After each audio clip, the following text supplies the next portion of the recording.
Welcome back to the Dragon's Tongue, where a story about a boy and his balloon makes me cry.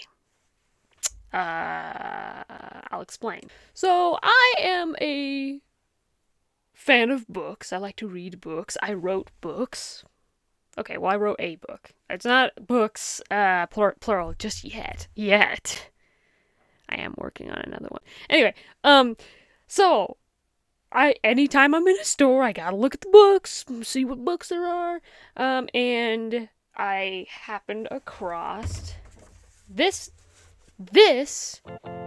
on Target a little while back. And the reason I'm saying this is because I love Black Phone, the movie Black Phone, and I saw the second one in theaters. I didn't get to see the first one in theaters. Damn it!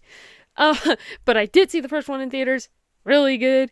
The second one, and I have both of them now. I have both the movies. Great sequel movie, like surprisingly good sequel. I was pleasantly surprised. Holy shit. I want to do a whole video on that movie in itself and why it's a good sequel.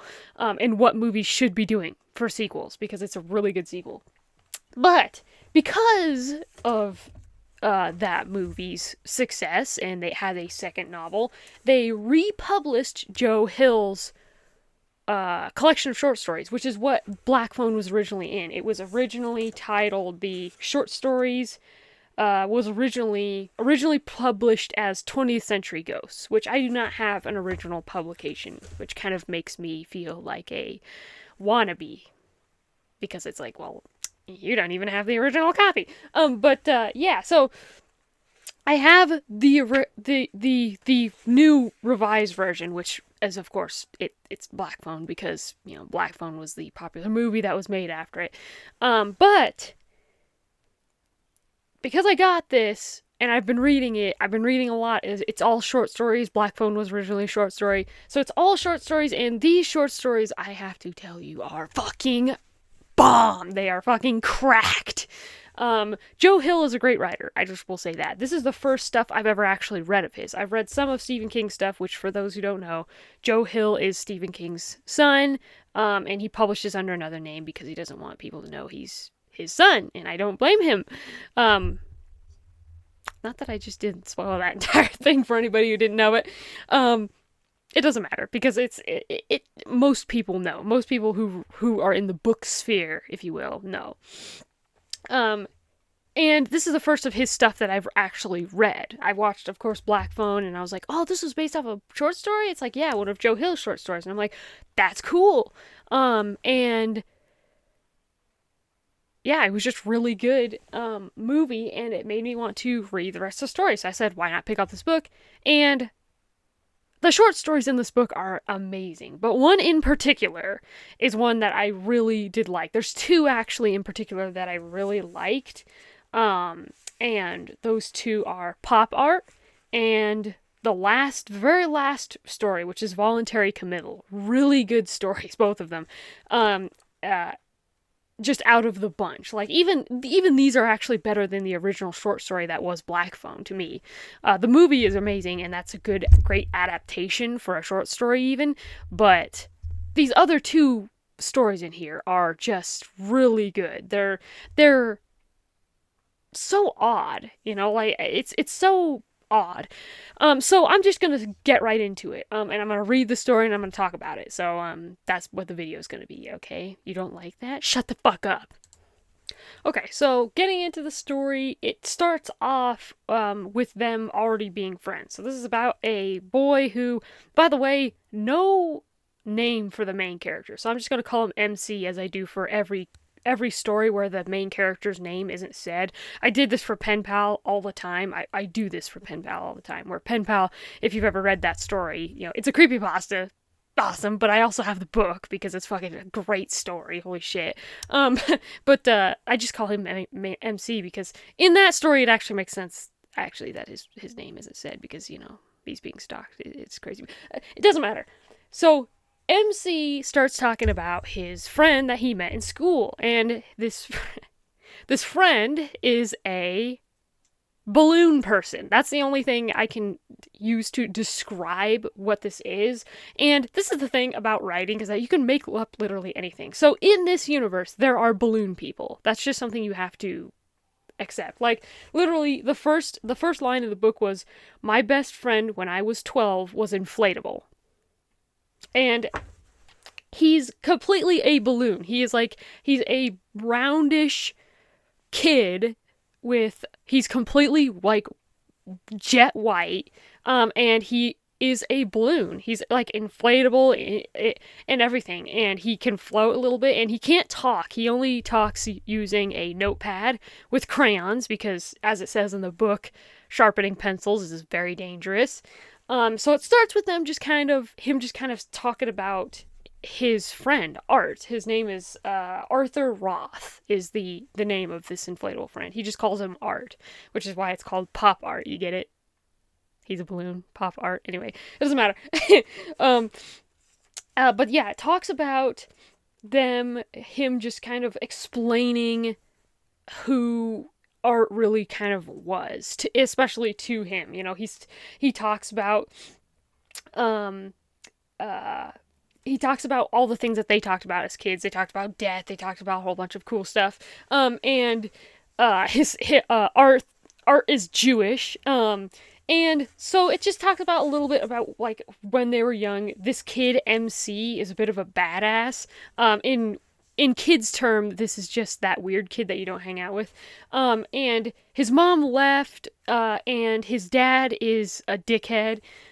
So he's kind of just he's one of those kids that you would classify as like a troubled kid. So he brings knife to school. He's apparently good at throwing knives, which is kind of interesting. So kids just left him alone, which is preferable, really. But he was alone. He didn't have any friends until Art came along, and then it goes into him talking about how how he met Art, which was by basically him.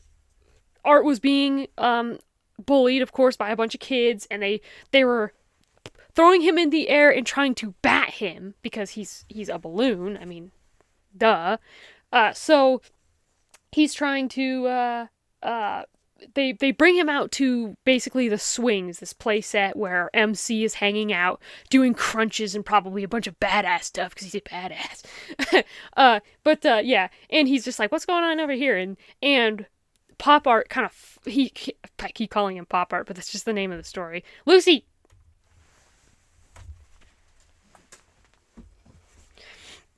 He kind of just floats up to where MC's at, and he's like, please don't let them get me. Let's see. He says he writes to MC, I don't care what they do, but could you go away? I hate to get the crap knocked out of me in front of spectators. And our main character is just like, okay. And they basically just let him go because, again, like I said, the main character is everyone's scared of him in a way. And he's like, okay. They let him go. And basically our main character just takes him and he's like, what the fuck is your problem? Like, what is up with you? And they kind of bond from there, where it's like they both kind of somewhat get bullied in a way. They're both very much loners. And MC feels bad for Art very much, because it's like, duh, he's a balloon child, and of course children are fucking cruel. So that's kind of where they really connect initially. So the next kind of part in here talks about Art actually coming over and staying with our main character for a little bit. It talks about the relationship between Art and MC and his dad, MC's dad, because MC's dad, like I said, is kind of a dickhead. He thinks Art is queer, because of course he does, and he thinks that Art looks down on them. He's like, he thinks we're trailer trash. And this is a kind of a pertinent part here because they come home one day and there's a dog. There's a pit bull in the living room, and the pit bull like comes after Art, and Art just kind of floats up because he can do that. He kind of, just like a balloon that's kind of low on helium. He can't float away necessarily, but he can, like, if he jumps up, he will go up in the air. So he just kind of jumps up and grabs onto the ceiling fan, and the dog's just jumping, and MC's like, "What the fuck is this, Dad? Like, have you brought a dog home?" And he's like, "Yeah, just like you always wanted." That's literally a quote. And he's like, "Not one that would eat my friends, you fuck." But the dad's just like, you name it whatever you want. So they name Art names the dog Happy. Because it's ironic, right? Because our MC is like, what should we name this stupid dog? This stupid terrible dog. Like, I think he says Snowflake. I said Sugar Pie, Sunshine. Great names for a killer dog. And Happy and Art was like, oh, we'll name it Happy. That's kind of got a ring to it, right? So they named the dog Happy, and since then, Art kind of doesn't like going over to MC's house. You know, like I said, the beginning of the story kind of starts out with them being friends already and them being, like, you know, close and stuff. But after this incident, after they get Happy, Art's kind of like, I don't really like kind of going over to your house, bro. And MC's like, I don't blame you. They get a cage for the dog. They get a chain link fence for the backyard. And they put the dog in there, and Happy's out there and he's barking. They put him out there because, and it's really funny, the reason that they put him outside was because Happy didn't get house trained, and he left poop in the front. God. He left poop in the living room, and his MC's dad stepped on it in his bare feet, and he basically wanted to kill the dog. And so he gets him a chain link fence. He's like, put the fucking dog outside. Put the fucking dog outside. So they put the dog outside, and he's like, okay. But still, even with the pen being there, Art's like, forgive me, but I don't really want to come over there anymore. And even if he does, it says that he usually grabs a couple bicycle patches with him, which is what he uses to kind of bandage himself up if he ever gets, like, hurt or anything. So the dog. Okay, the next part is them talking about what time they spent at Art's house. So after they get the dog, obviously, they can't stay over there. And MC's like, okay, I'll walk to your house. The only reason they were going to MC's house was because it was closer. But once he started actually walking it every day, he was like, no, this is fine. And it goes into them, like, you know, what they do, spending that time together, you know, how it's kind of difficult because, you know, Art's a balloon. So, Lucy, can you get out of the way, please? Sorry, I put my cat out. I can't. It's very distracting.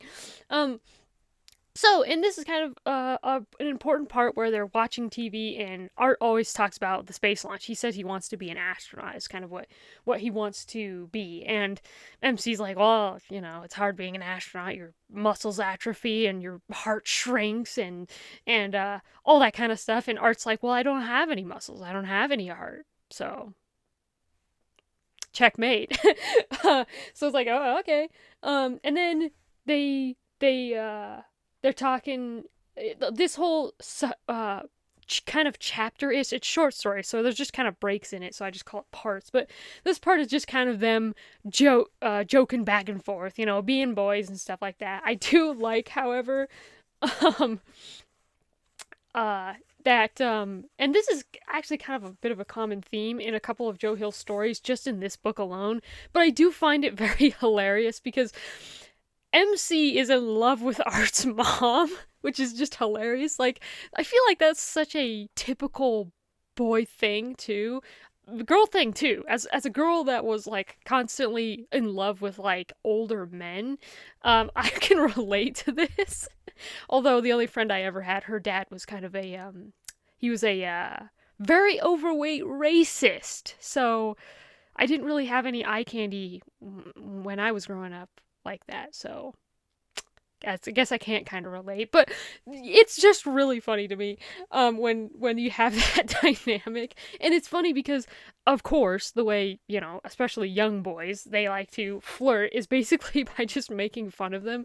So Art's mom is like, "You want a glass of lemonade? Are you doing okay? Are you like Jewish?" She's like, they're not like hardcore Jewish, but they're Jewish. She's a very sweet woman, and she's always asking them like, "Do you need anything? Or do you need any snacks? Do you need any?" And MC's always just like, "Fuck you, bitch! You stupid! You don't even have a brain. Do you even know what snacks are? Can you even spell the word?" And the whole time he's just like, "Oh my god, she's got me sweating."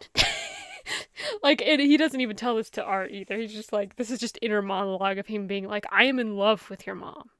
He even jokes about like, "If your dad died, Art, would could I marry your mom?" And Art's like, "I don't know, dude. What the fuck?" It's really funny. I just find that dynamic really funny when it's like young kids that are just like their friends' parents that are the opposite sex, or maybe even the same sex if you're queer. I don't know. But the opposite sex, you're being like, "Oh my god, your parent is hot." I think that's funny. But anyways, it's yeah, he's always calling Art's mom an idiot and stuff like that. And they talk about him Art being Jewish too. MC's got a lot of questions about that.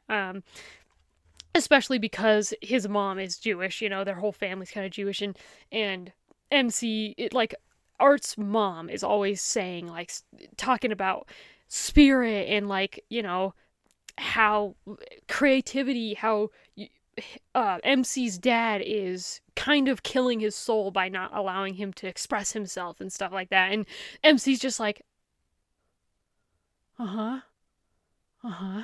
He's like not even listening.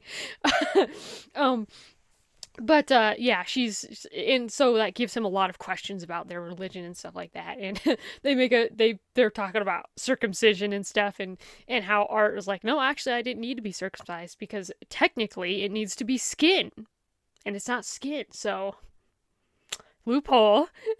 So it's kind of funny, just hearing them go back and forth and everything. And at the end of this part, MC's talking about how he makes a lot of fun of his mom. He's always poking jokes at his mom. He's always making sex jokes at his mom and stuff like that. But especially behind her back. But he's talking about how Art never made jabs at his dad, even though there was plenty of jabs to be made. His dad was an actual dickhead. He suffered from terrible migraines. Obviously, his heart was broken from MC's mom's leaving, right? The family and everything. But Art never still, and like his MC's dad is always, thinks Art is queer.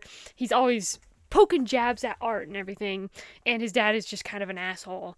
And even still, Art never made any jabs at MC's dad. He's never like, "Oh, your dad's a dickhead," or "Your dad's are like." MC's calling Art's mom everything under the fucking sun, and Art never actually jabs back at his dad. And he's talking about how because of Art's deformity, like, and I want to make this clear, Art's parents aren't like this. His parents aren't balloon people. He's just a balloon person. So it's kind of an interesting mythos there, where it's like some people are just born balloons. I don't know what to tell you.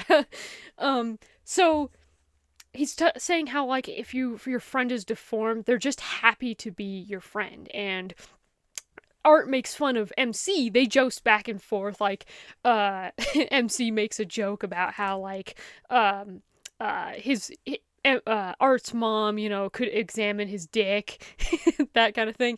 And Art's like, "Well, she'd need a microscope, wouldn't she?" Stuff like that, right? Boys being boys. And the thing I love about Joe Hill's writing is that that's a present theme in a lot of the writings just in this book alone. Like I said, I haven't read a lot of it, but the I've always been a fan of like kid stories involving children because it makes me feel nostalgic, right? When I hear kids like going back and forth, especially when it's boys and they're being very rough with each other, because I grew up with four brothers. Like so it's very four brothers and a dad who was very much that kind of person where he would make jabs back and forth and stuff like that. Everything was kind of a joke to him, in the way of like, "Oh, can you open this milk?" He's like, "Oh, what the hell, you should eat more spinach, you fucking weakie." Okay, no, he never said anything like that. It wasn't that. But right? Jousting back and forth with each other. And that just, it like brings so much nostalgia to me of like being with your friends and making jokes and everything. And he's talking about how, especially with boys, it's like almost required that you make fun of each other very, viciously sometimes. Just don't cross a line, but you basically viciously attack each other verbally a lot. And that Art was just not, he made jokes, but he wasn't that kind of kid. He was kind of just more, he was, as he calls it in this book, he says Art was all heart, where it's like he even I'm going to explain this in, I think, the next part here, but he even feels bad for Happy, a dog that eventually, spoilers, kind of leads to his death. So, it's just interesting, right? This whole dynamic between Art and MC, where our MC's making fun of everything and Art's not, and it's because MC can tell it's because Art doesn't want to overstep that boundary and lose his only friend he's ever had. So it's very sweet, kind of. So this next part is kind of solemn here. It's a very short part. This isn't the part where they're talking about the dog, but this is a part where Art talks about death a lot. And it's very apparent to our main character that the reason for this is that,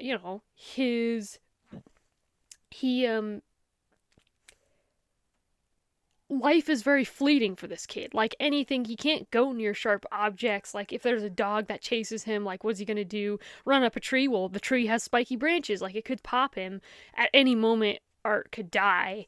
So he talks a lot about life and death, and I kind of mentioned that at the beginning, but it's just a part where MC says that any kind of conversation that they have kind of leads back to life and death, and MC's always trying to get him out of that mindset. He's like, oh, come on, dude, like he's joking around, or he tries to turn the conversation away from death, but Art always kind of comes back to it, and it's very sad.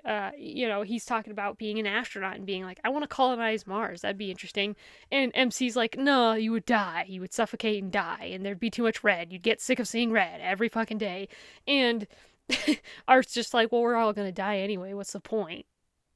So it's kind of somber, and this next part is where they start to talk about a bunch of talk about photos and stuff. They're, again, like I said, they're a lot of this book is just them being friends. They started taking a lot of pictures. He invented a game. You take pictures of stuff and everything. And some of his best pictures were of Happy's pen. So the dog's pen. And Happy's pen, because he's never taken out, like, MC doesn't walk him, the dad doesn't walk him, he's basically covered in his own filth, where it's like he's covered in poop. There's a whole bunch of, he's, again, fenced in. There's very little space. There's no green grass anymore. It's all raggedy dirt and stuff. And Art makes a comment like, well, he writes it out because I guess he can't speak, but he says, I feel bad. What a horrible place to live. And MC's like, and this is really interesting. I love this part because it talks about just how good of a person that Art kind of is and his view of life. So I'm just going to read you this small blurb here. Art says, I feel bad. What a horrible place to live. Get your head out of your ass, I said. If creatures like Happy were allowed to run wild, they make the whole world look that way. He's talking about the pen, right? Every dog would, if a person is, and he says, he doesn't want to live somewhere else. Turds and mud. That's Happy's idea of a total garden spot. And Art says, I strongly disagree. So, the kind of, just in that small bit, you kind of get an idea of who MC and Art are. They're, Art lives in a world that's already dangerous to him, so he kind of has a different idea of living. Whereas MC's just like, this dog deserves it. This dog is a mangy, barking, clawing, snarling dog that wants to eat you. So, just let him live in his own filth. Who cares? And Art's just like, no animal should live in, no living being should live in that kind of conditions. So it's kind of interesting. I like that little part in there, and I think that's kind of all that was there. But and this last paragraph is in this part, so I'll just read this really quick. Arthur wrote me, but time has not softened my opinion on this matter. So, MC doesn't doesn't care. It is my belief that, as a rule, creatures of Happy's ilk, I am thinking here of canines and men both, more often run free than live caged, and it is in fact a world of mud and feces they desire, a world with no art in it, or anyone like him, a place where there is no talk of books or God or the worlds beyond this world, a place where the only communication is the hysterical barking of starving and hate-filled dogs. So, is that not just an amazing, like, paragraph there? And it really does, as somebody who is very, I like to see the human side of a lot of bad people. Like, I am a true crime enthusiast. I like, my book is even, it's kind of about a serial killer, but and I have sympathy. I don't have sympathy, but I try to see the human side and everything, but I also do understand this exact opinion, which is, I'm going to say, the majority of opinions out there. And it's because it's very correct, a lot of people, or anything, it could be anything, humans, animals, the world that they create is the world that they live in, right? You did this. You created this mess. And you get to live in it because you're a terrible person. So it's a great paragraph where it's like, that was very strong and a powerful, like, paragraph, because it's a lot of people's opinions on, criminals and everything. And of course, I'm nobody's saying I'm saying that criminals should run free. That's not what I'm saying. I'm saying to see the human side in criminals, but I can totally see where people who think that are coming from. It's just like, just get them out of here, just blast them off into space, because they have no place being where they want to hurt people like Art because they're good people, and I totally understand that. But I think it's just, it was interesting. That was one of the parts where, that's one of the parts of this story that, like, really got me, like, thinking, and that's what I want to do when I read a book. I want to think. I want to feel things and think things. I don't want to just read something just to be like, I'm reading something. So on to the next part. Okay, so this next part is where shit really goes downhill. It starts with my MC's dad waking him up saying, you got a dentist appointment in an hour, so get going. So MC goes to the dentist, and while he's waiting there, he remembers that he said Art could come over to his house. He wanted him to come over to his house this day, and he was so groggy getting up, he didn't realize until he was at the dentist's office. And he tries to call Art's house. His mom picks up. He's like, he's on his way over there. And then MC calls his dad, and his dad's like, I haven't seen him. What do you want me to do?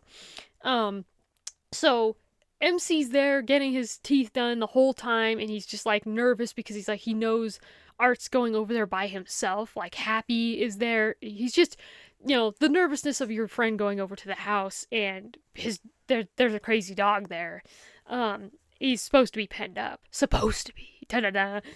Because after MC gets done and he's walking home, Happy is out of his pen. Happy's out of his pen. He's laying on the grass, and Art is trapped in the station wagon. So Art came over earlier, and Happy had gotten out of his pen and chased him into the station wagon. And this was all this morning. So several hours have passed now, and Art has been in the station wagon, basically baking to death. He's been in there the whole day, windows rolled up and everything, which is kind of interesting. And this is just me personally, but I just watched Cujo the other day, and this reminds me so much of Cujo, which is funny because Cujo is Stephen King's story.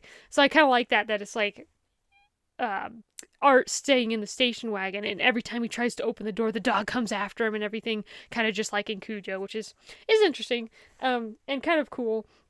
I see it as kind of a nod to Cujo. So MC grabs Art and runs off with him. Happy chases him. He even tears MC's pant leg.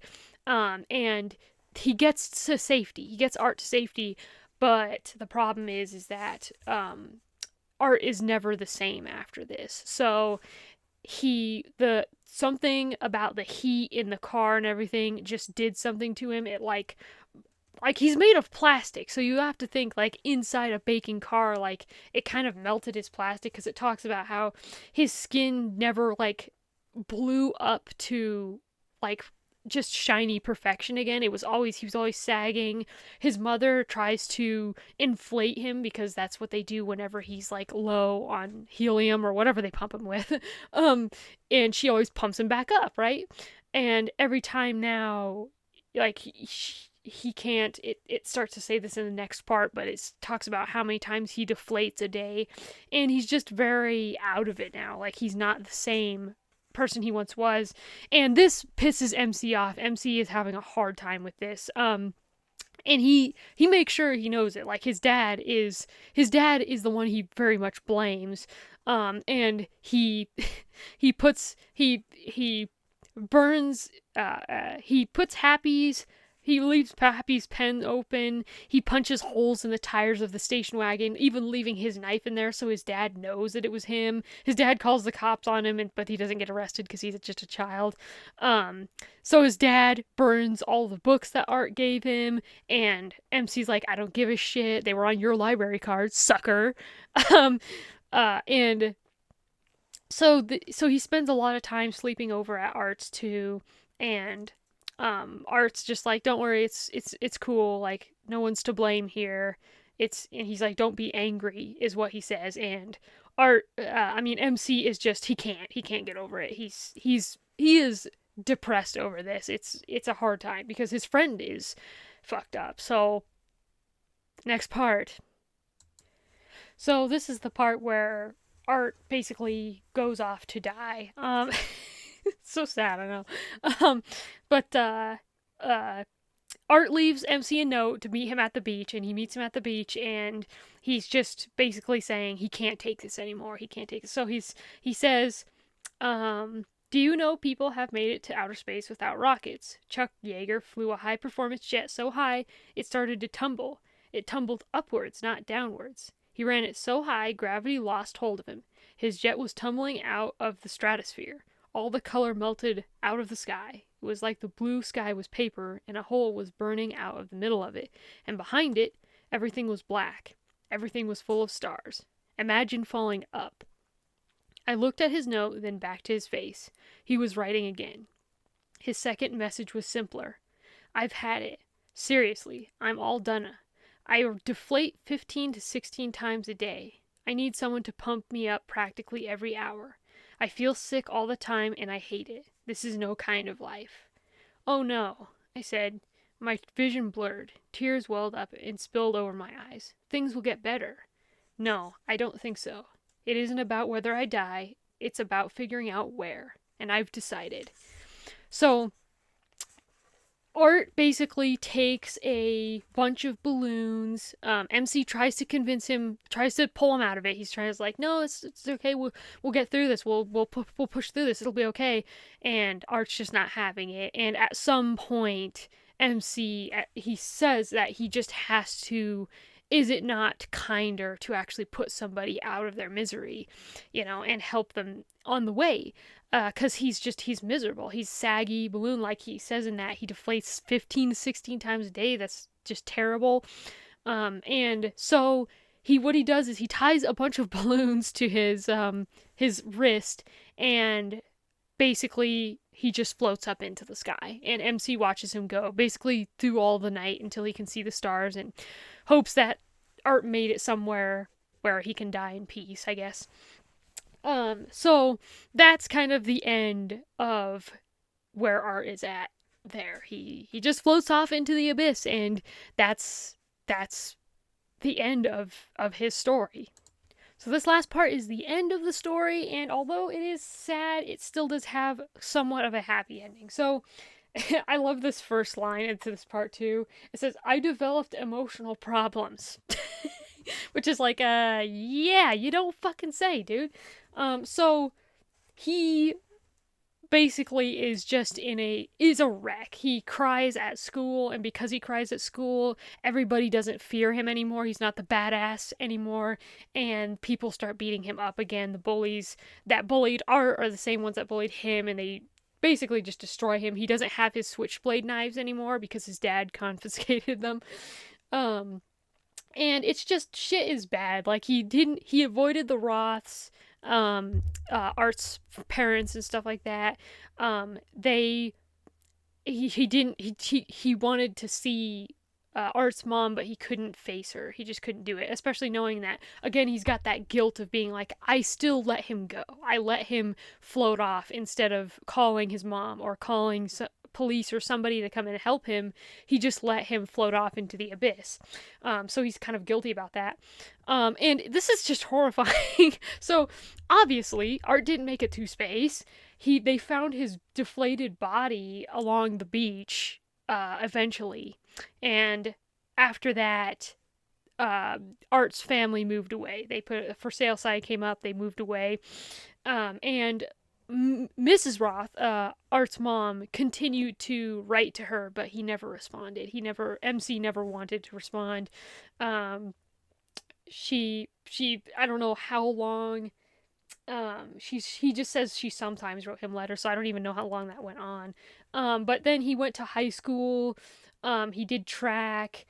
He did pole vaulting apparently, and it was stupid because the teacher's just like, gravity doesn't apply to you, boy, and he's just like, you don't know shit about gravity, you old cooch. Um, but so life is kind of shit, you know. He didn't want to get to know anybody. He went to he and I love this. This is so funny. So he says he says no one at college knew me, and I was at last able to rebuild my long lost image as a sociopath. I didn't go to parties, I didn't date, I didn't want to get to know anybody. That's just so sad, but it's also funny that he was like, I'm building back my badassness. Okay, don't fuck with me, I won't fuck with you. But while one day he's crossing the campus, he comes across a girl.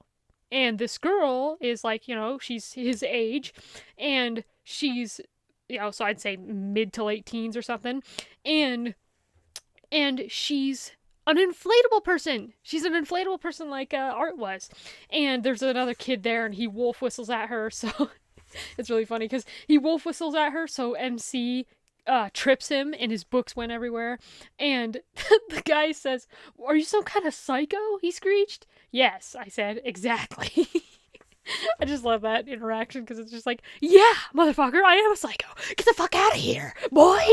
Like, just really leaning into it, but it's pretty funny. Yeah, he meets this lady, this girl, and she says her name is Ruth Goldman, and she was an inflatable person. She's just now kind of attending college. She was homeschooled, and she was homeschooled and had very overprotective parents that kept her from getting any harm. And yeah, so she was just kind of there, and they basically immediately connected, obviously. And they had like conversations. He reminisces about the conversations he had with Art because he has rich conversations with this gal too. I love this line here. "We were both English majors. Her favorite writer was Kafka because he understood the absurd. My favorite writer was Malamud because he understood loneliness. Malamud? Malamud. Mahmoud. Ahmed." Okay, but I've never heard of that writer. Forgive me. People probably hang me for that one. But I just love that little interaction there because that's part of earlier in the story when they're talking about it. Art's explaining to him this writer that understands loneliness because both of them do to a certain extent, and especially MC after Art died. So he marries this gal. We married the same year I graduated. Although I remained doubtful about eternal life, I converted without any prodding from her, gave in at last to a longing to have some talk of the spirit in my life. Can you really call it a conversation? In truth, I had no beliefs to convert from. Whatever the case, ours was a Jewish wedding, under white cloth, crunched beneath the boot heel. One afternoon I told her about Art. "That's so sad. I'm so sorry," she wrote to me in wax pencil. She put her hand over mine. "What happened? Did he run out of air?" "Ran out of sky," I said. And that's the end. So great story. Great story. I love that story. There's another one too. Voluntary committal at the end of this is such a good one. But it's a little bit longer. So, but yeah, that was pop art and just reading through it and everything and God, what a story! What a story, just rich in everything, rich in writing, rich in characters. I just love all the characters in it, and it's a really emotional story. It's very moving. At least I thought so. um, so yeah, that was pop art. I mean, this video's already gotten too long, so but yeah, that was that story. I don't know what else to say other than applause because it's a great story. So, that was the Dragon's Tongue. I hope you liked my reading of that and explanation of that story because it is really good and a beautiful piece, I guess you could say. Speaking of peace, this has been the Dragon's Tongue. My name is Draven Nagel. Peace. Oh, um, I am so blurry right now, but I realized that I forgot to show you my treasure that I bought this weekend because I said I was going to do that in my videos, and I did buy the treasure and I just didn't show it. Yeah, so this is my treasure chest, by the way. This is my treasure chest, and this is all my treasure. I don't know how well you can see that because, again, it's so blurry. I'm recording this on my phone, because I didn't get to do it. But anyways, just a quick blurb here, at the end of the video. This is my stuff. I got this. I don't know if you can, how well you can even see that. There we go. It's kind of showing there. This is a pin. You can see it on the back there. It's a pin. And it is very beautiful. I mean, look at that thing. Oh, it's so beautiful. Look at that. Shining. Every little piece of this is little diamonds, flecks of diamonds. Oh, it's very nice. Very pretty. Beautiful. That goes in there. And then I got this, which I tied it together so that they don't fall apart, but they're little crystal gems, not crystal gems, but little green crystal gem thingies. Very nice looking things. Very nice. Very good feel. They have a good feel to them, or they're like, it feels good, like actual gems or stones. So I love that. That looks really nice. Good for my collection. And gold. I got gold. I got more gold. This is like a gold bracelet. And this is actual gold. This is 1 carat gold that I got.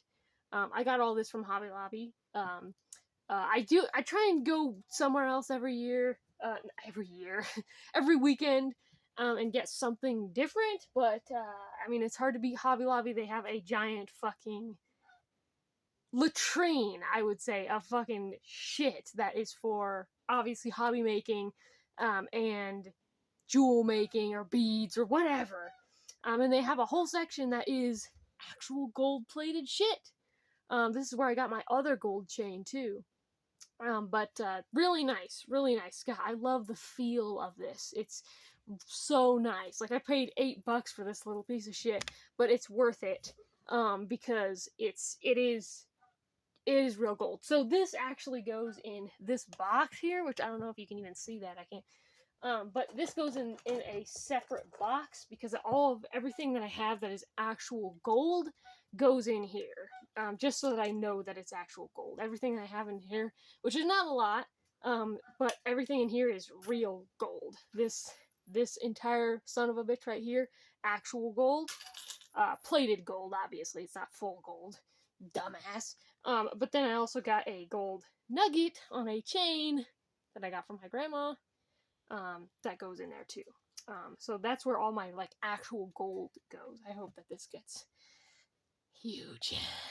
Anyways, so that was just a small little blurb of what I got that weekend for my treasure, because that is something that I kind of did want to do, is continuously show you guys what treasure I've gotten and how my collection of treasure is going to grow, because it will grow. It'll be magnificent. Anyways, that's the end of the video. Holy shit.